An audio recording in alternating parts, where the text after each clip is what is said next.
കട്ടപ്പന പുളിയമല റോഡിൽ ലോറികൾ കുടുങ്ങിയുണ്ടായ ഗതാഗത തടസ്സം മണിക്കൂറുകൾ നീണ്ടുനിന്നു. അപകടത്തിൽപ്പെട്ട ലോറി കെട്ടിവലിച്ചു കൊണ്ടുപോകുന്നതിനിടെ റിക്കവറി വാഹനം കേടാവുകയായിരുന്നു.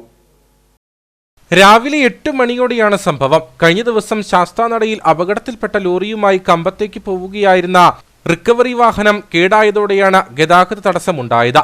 മണിക്കൂറുകളോളമാണ് ഇവിടെ ഗതാഗത തടസ്സം നേരിട്ടത്. ആംബുലൻസുകൾ അടക്കമുള്ള വാഹനങ്ങൾ കടത്തിവിടാൻ പോലീസ് ഏറെ പണിപ്പെട്ടു.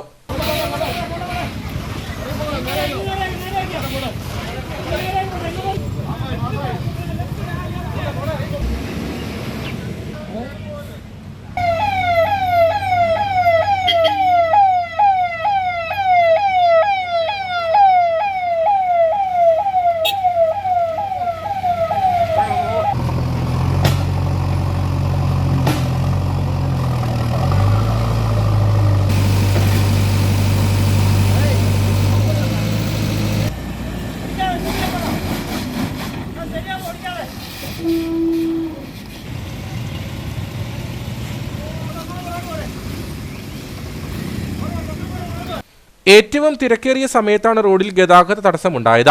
ഇതോടെ പല വാഹനങ്ങളും ആനകുത്തി, മാലി എന്നിവിടങ്ങളിലൂടെയാണ് കടന്നുപോയത്. കട്ടപ്പനയിൽ നിന്നും ക്രെയിൻ എത്തിച്ച വാഹനം മാറ്റിയ ശേഷമാണ് ഗതാഗതം പുനഃസ്ഥാപിച്ചത്. 2.5 മണിക്കൂറോളം ഇവിടെ ഗതാഗത തടസ്സം അനുഭവപ്പെട്ടു.